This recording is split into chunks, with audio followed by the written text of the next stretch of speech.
علی اور فاطمہ کی ایک بیٹی تھی جس کا نام تھا ٹینا۔ ٹینا اسکول پڑھتی تھی۔ علی کام کرنے کے لیے شہر جاتا اور وہ وہاں کسی فیکٹری میں کام کرتا تھا۔ فاطمہ گھر کے کام کاج کرتی تھی۔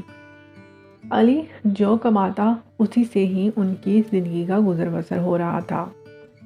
مہنگائی بہت ہونے کی وجہ سے وہ جو پیسے کماتا اس سے ان کا گزر بسر بڑی مشکل سے ہو رہا تھا۔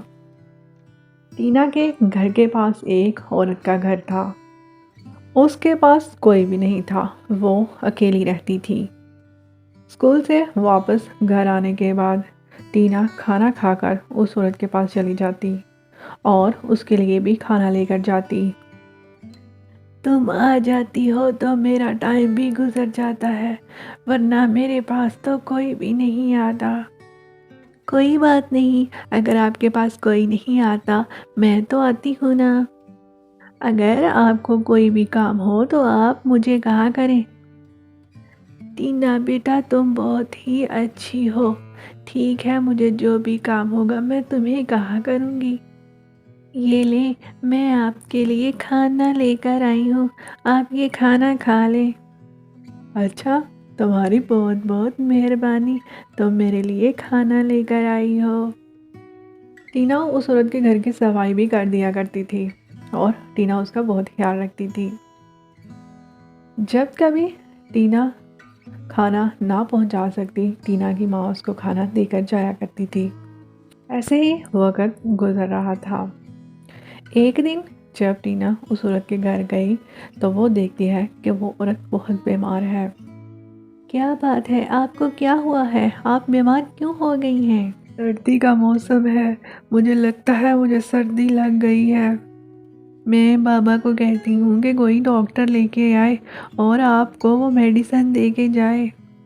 نہیں بیٹا، میڈیسن کی بات نہیں، میری طبیعت بہت خراب ہے، مجھے لگتا ہے کہ اب میں زندہ نہیں بچوں گی۔ آپ ایسا مت کہیں، میں اپنے بابا سے کہہ کر ابھی میں ڈاکٹر کو بلاتی ہوں۔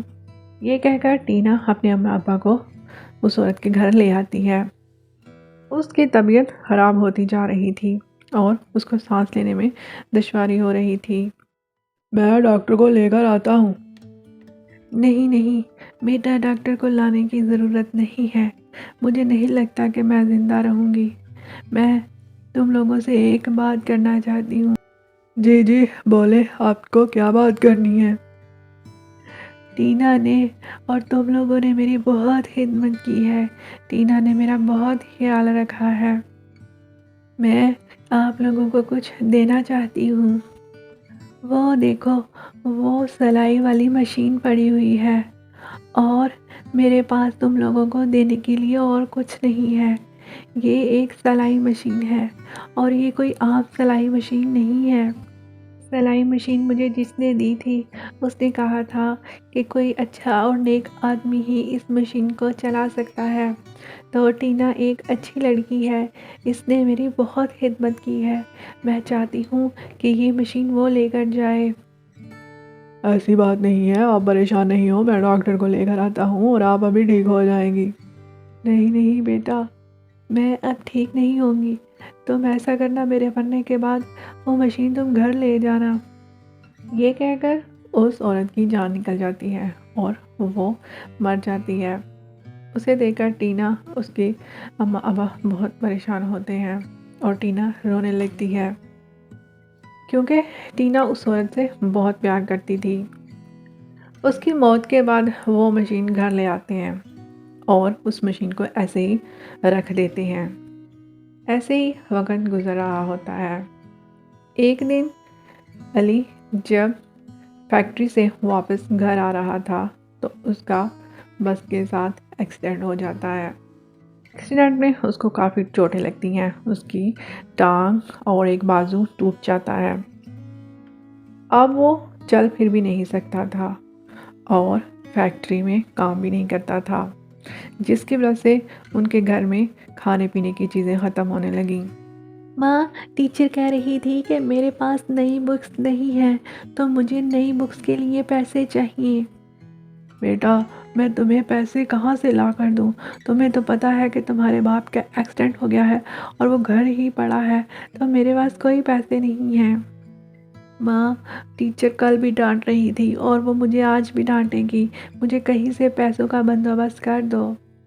لیکن فاطمہ کے پاس پیسے نہیں تھے اور وہ کہاں سے اس کے پیسوں کا بندوبست کرتی۔ ٹینا اپنی ماں کو کہتی ہے، ماں، وہ جو اس عورت نے ہم کو مشین دی تھی، اب وہ مشین چلاؤ اور کپڑے سلائی کیا کرو۔ ہاں بیٹا، تم بات تو بالکل ٹھیک کہہ رہی تھی، وہ عورت کہہ رہی تھی کوئی عام مشین نہیں، چلو میں آج سے اس پہ کپڑے سلائی کیا کروں گی۔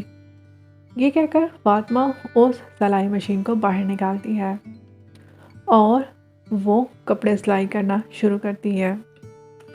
جیسے ہی وہ کپڑے سلائی کرنے کے لیے بیٹھتی ہے تو وہ دیکھتی ہے کہ کپڑے خود بخود سلائی ہو کر باہر نکل رہے ہیں، جسے ٹینا اور علی دیکھ کر بہت حیران ہوتے ہیں۔